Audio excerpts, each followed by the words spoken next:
Hello everybody, welcome back to my channel. Today's video is going to be all about my best and worst purchases of 2020. I did a video similar to this probably a year ago or so, but a bunch of you were asking for it and wanted to see more kind of finance, budgeting related videos in the new year, so I figured I'd go ahead and film this. I spent a decent amount of time going through my 2020 credit card statement, but honestly, I just didn't spend that much money in 2020. I feel like I didn't have any major purchases, so it's really hard for me to kind of compile a list of things to talk about. And kind of on top of that, if I bought something that I didn't like or didn't work out, I'm pretty good about returning things.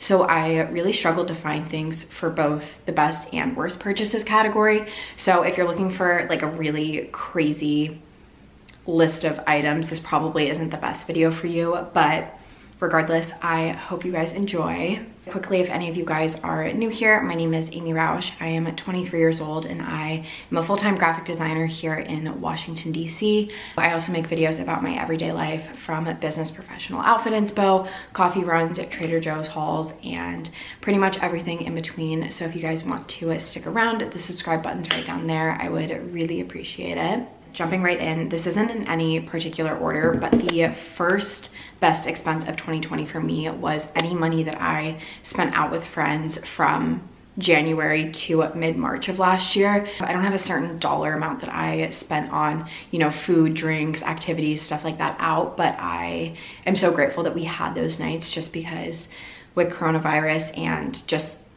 time, not all of my friends live here anymore, and those were some of the best nights that I've had in DC. And I know I'm not alone in this. I'm sure a lot of you feel the same way. I've talked about this with my friends. I would do anything to just like have those nights back and not change anything, but just like have the experience of having them again. So I don't remember how much I spent on those nights, but whatever it was, that was the best money that I've spent in 2020, just because I was so happy and so grateful to have that time with my friends in such a carefree, young, like new to a city way, if that makes sense.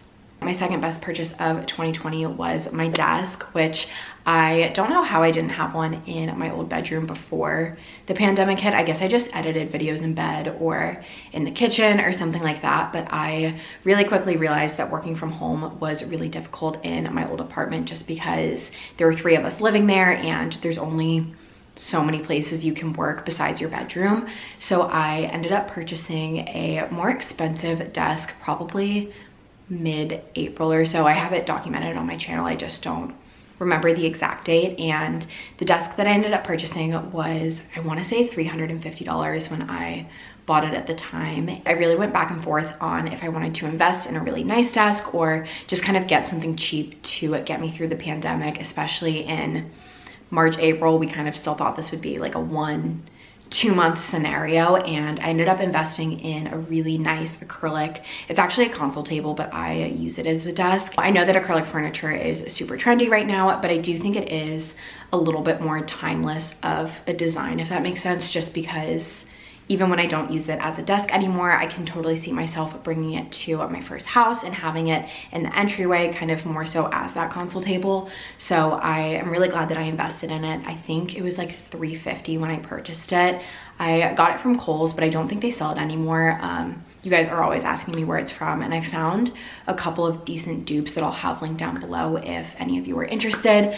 But having just a dedicated workspace in somewhere other than my bed to work ended up being such a great investment for me, and I'm so glad that I ended up getting the table that I did. If you watch my vlogs, my third best purchase of 2020 should not be a surprise to you, and it is this matching sweat set from Aerie. I absolutely lived in this thing from like March to June, probably. My timeline might be a little bit off there. All the months are kind of the same and still are, but I wore this thing to death. This has been devastating to me. I need to take them to the tailor because luckily it's on the seam, so I feel like they can just stitch it back up. But I am obsessed with sweatsuits. I love the matching set vibe. I think that was the best trend of 2020 with working from home. It's comfortable, but I still felt somewhat put together, and having the illusion of feeling put together made me more productive, and I just love this. I remember being on the fence about purchasing it, and I am so glad that I did. I still love this color. I know it's not the most flattering, but I just think it's so fun, like that minimal boho vibe. Really, any loungewear that I purchased in 2020, I think I got a great amount of use out of, but I would say that this was definitely my most worn item. My fourth best purchase of 2020 might seem a little bit underwhelming, but it is the boot for my Hydro Flask. I feel like I've talked about this in so many vlogs, so I'm so sorry if those of you watching at home are like, can you please shut the fuck up about your boot?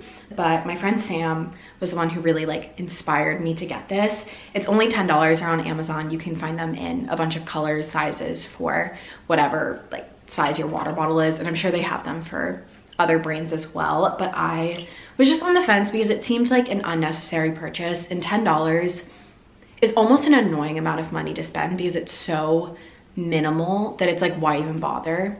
Do you know what I mean? But I bit the bullet a couple of months ago, and honestly, it's changed the game for me because when you put down the water bottle, it doesn't make the clank noise that Hydro Flasks are infamous for. And for me, in my 9-to-5 job, my desk is metal. So anytime I'd pick up my water bottle and put it down, I wouldn't notice it, but I'm sure others around me did. Like every time I took a sip of water, it made a noise. I'm sure everybody in my office really appreciates not knowing when I'm hydrating per se, or even just like if it falls, I feel like it absorbs so much of the sound that it's just been such a great purchase for me. And I'm upset that I waited so long to spend $10 on something that would just make my life so much easier. It doesn't scratch my furniture now. I keep this on my nightstand most of the time, and I don't think my Hydro Flask without the boot ever did scratch it, but obviously something silicone just isn't going to, so that gives me a little bit of peace of mind as well, and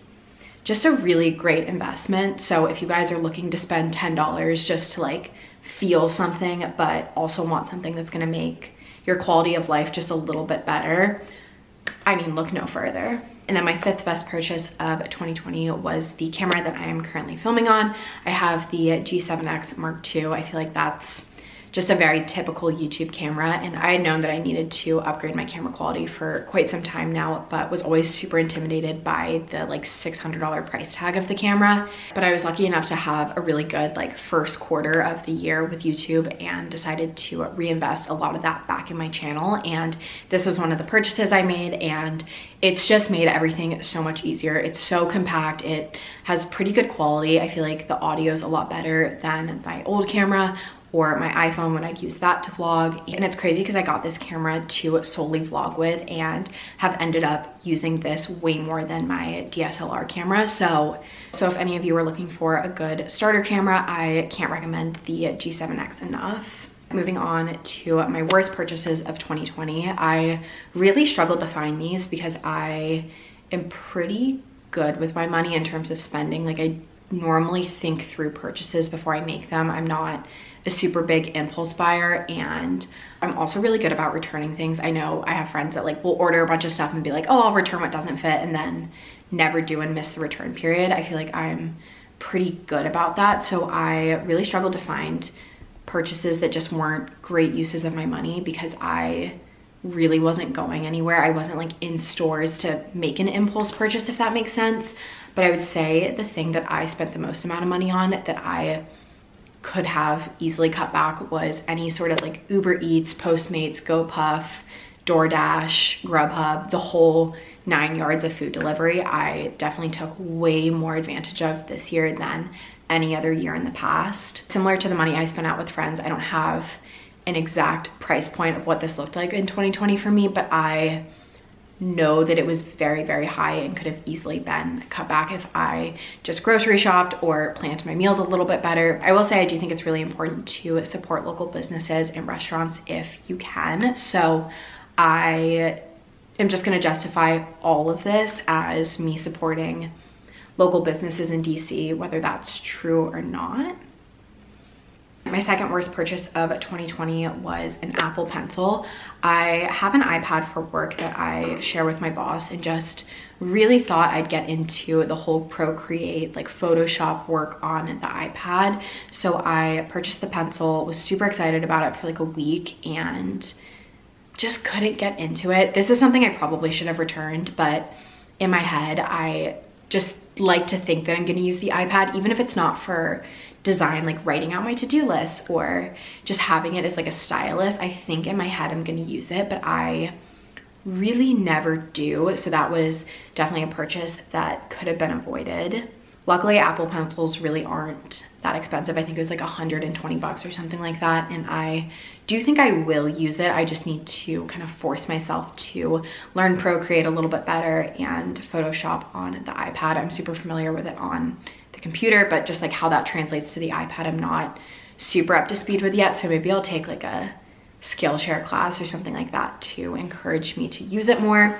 But this was probably something that I could have gone without. I feel like it just sits in my nightstand, and I mean, it looks pretty, but very unnecessary for 2020, unfortunately. And then my last worst purchase of 2020 was parking tickets. I definitely acquired a few this year. Again, all of those were preventable. Like, I was objectively in the wrong every single time I've gotten a ticket, and I understood that when I parked my car, assumed it would be fine because I am dumb, and most of the time, honestly, it was fine most of the time. I'll say that. Parking tickets are such a waste of money because, like I said, they're 100% preventable. I could have read the signs better. I could have parked somewhere like 3 blocks further away and not gotten a ticket, but I repeatedly chose to assume that it would be fine when it wasn't. And as a result of my own actions, I had, I think, 3 parking tickets in 2020, and they were all super expensive. They were like between $75 and $150, which is just thrown out money. Like, that, there's nothing beneficial to me from that money, I guess, except for the fact that my car didn't get towed. That would have been way more expensive. So, you know, I hope my money goes towards paving the roads or something that benefits me selfishly, but a valuable lesson that I probably will need to learn 1 or 2 more times before it's like really drilled in my mind, but just objectively a really, really poor use of my money. So those are my best and worst purchases of 2020. I hope you guys enjoyed this video, even though it was a little bit anticlimactic compared to some years past, or I'm sure other people's videos. If you guys are still watching, I would love to hear what your best and worst purchases of the year were, or something that you're really looking forward to purchasing this year. I will have links to my social media down below if you want to give that a follow. I've been trying to be a little bit more active on Instagram and Twitter lately, so I would really appreciate that. Thank you guys so much for watching and for all of your support. I will see you guys next week.